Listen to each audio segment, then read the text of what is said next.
Welcome to the Land Your Bet Sports Betting Show.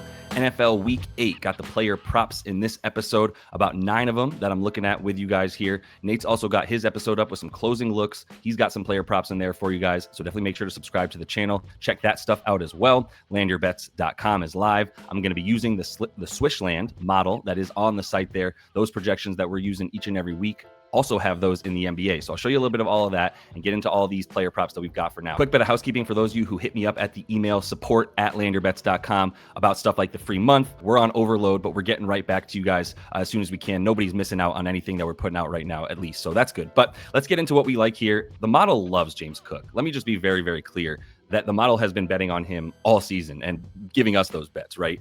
Right now, 20 attempts, 113 yards. This stood out to me, and I wanted to lead off with it because I liked him coming into this. He's got a prop around like 71.5 rushing yards, which is awesome when you look at the way that the model projects that for about 40 yards more than that.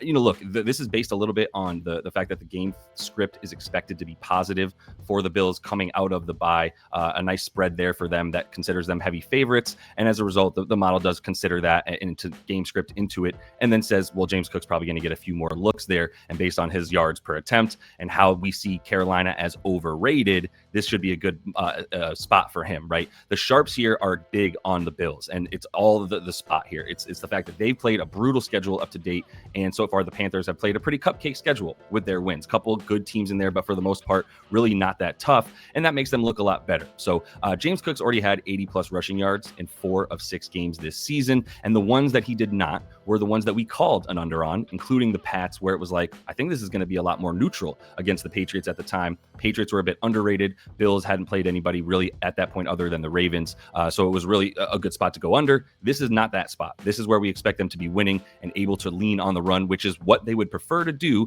Offensive coordinator Joe Brady would much prefer to run with the running backs than he would have his quarterback necessarily run or throw the ball unnecessarily. So I think James Cook does get close to or at that 20 attempt mark there. So I am going to probably take him on a little alt as well for 100+.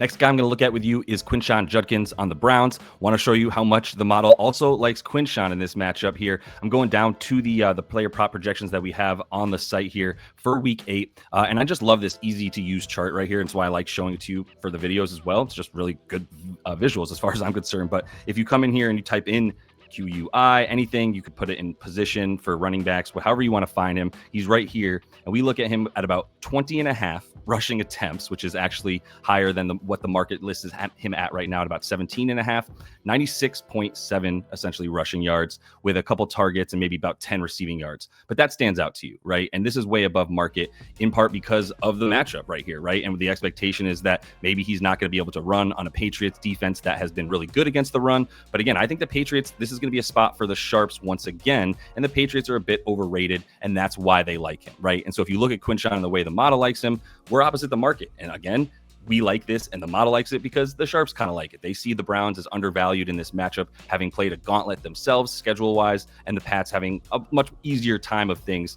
comparatively in their schedule. And we also have some intel, which is stuff we put up on the site as well here, where Swish and I are sort of going through all the things that we like and then showing you the little bits right here, pointing out the guys that we would target here in situations that, once again, maybe the market is not really valuing, and that's why we like him as Stefanski here. You can see we put in there feature that Quinshon is going to be the featured back in this one and consistently, which we already knew, but he doubled down on the idea that the run game is something that they really want to focus on even more. They really don't want to be throwing the ball a bajillion times with Gabriel at quarterback right now, and their identity is run and sort of stop the run on the other side. So I think they're going to get back to that big time in this game. They're going to maintain. We've seen him run in negative game scripts where they're trailing, and I think this is going to be a much more positive, at the very least neutral one than most of the market expects. So really like to be able to back that angle here for Quinshon Judkins rushing yards. Novig is still the sportsbook of the week on LandYourBets.com. So for anybody who does want to check out those Swishland projections, get in and get all the bets that I'm making in the NFL, as well as Nate,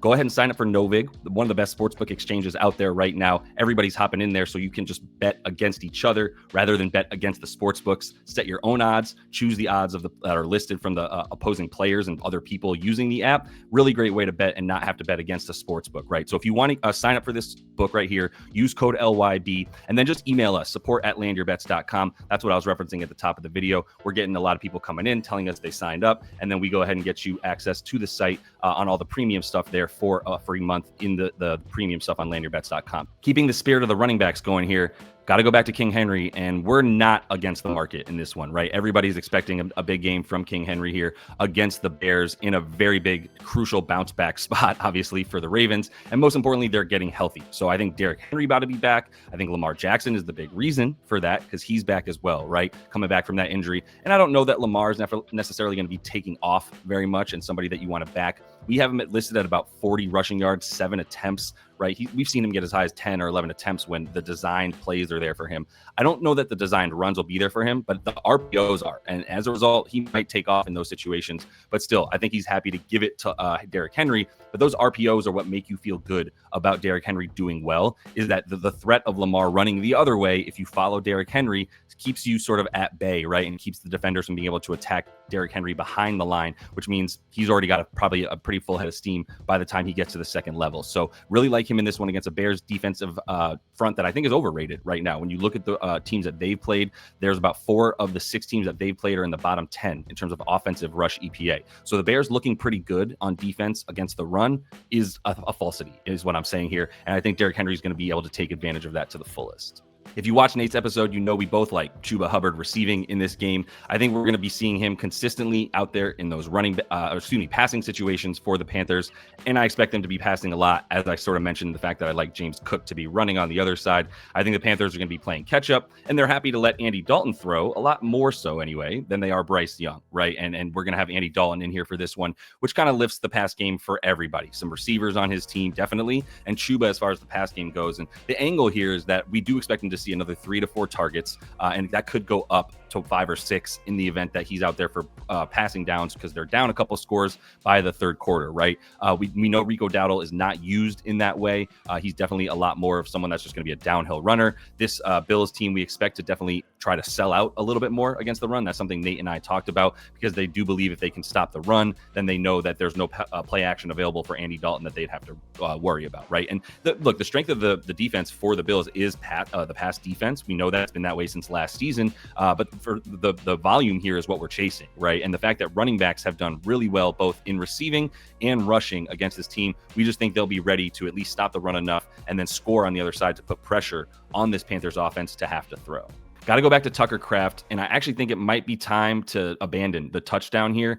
He is someone that I like to score in this game, but it's like plus 150 now, right? He's got 4 tutties in there, 6-7 games this season so far.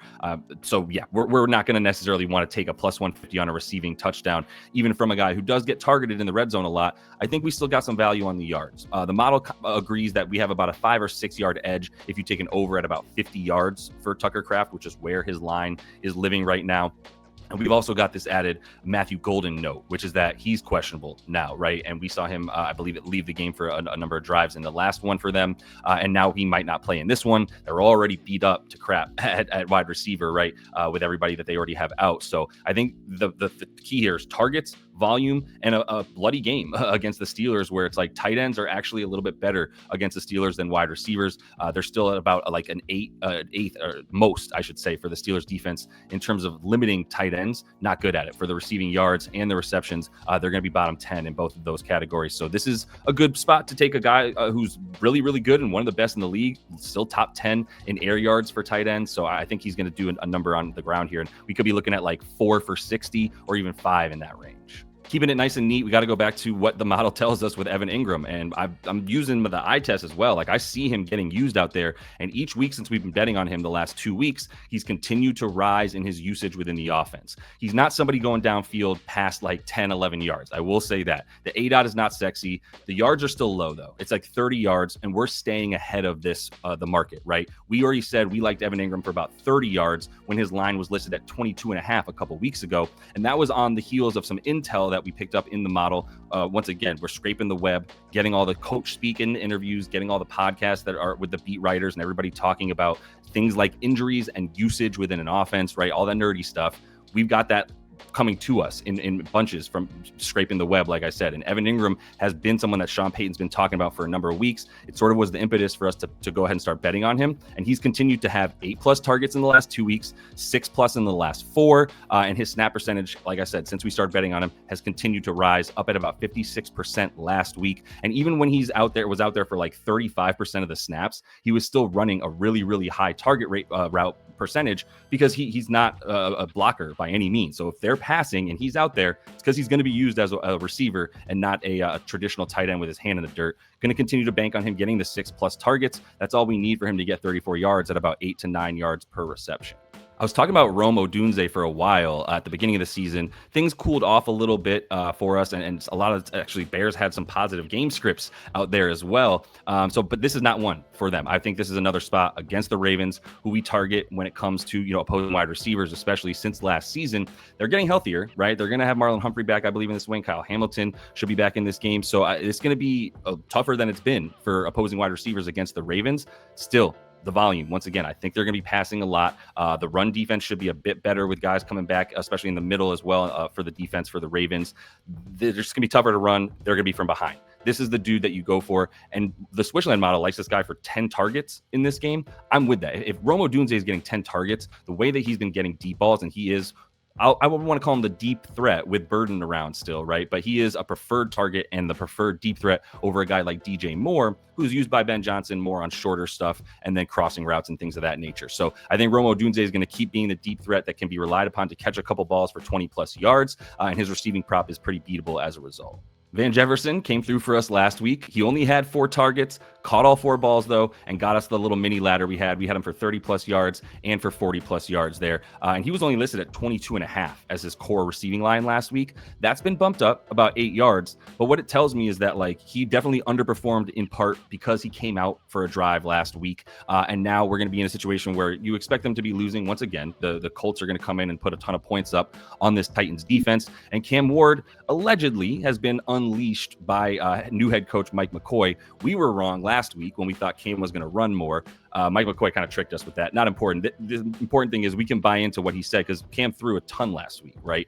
Van Jefferson's going to be the number 1 receiving target. We believe, once again, ran most of the routes last week despite missing one of those drives, like I said, with the little baby injury. And when you come up against the Colts, you're going to be down. They're going to score touchdowns against you. Jonathan Taylor's going to run all over this team. It's going to be tough. But I think Van's going to be out there for closer to 6 or 7 targets this time, now that he's going to play a full load, assuming he doesn't get hurt again. It's football, knock on wood. You take that injuries into account no matter what. But if he stays healthy and stays on the field, he should be the best deeper target for Cam Ward. If Panthers fans are happy to see Andy Dalton starting this week, I don't think anybody is happier than Xavier Legette.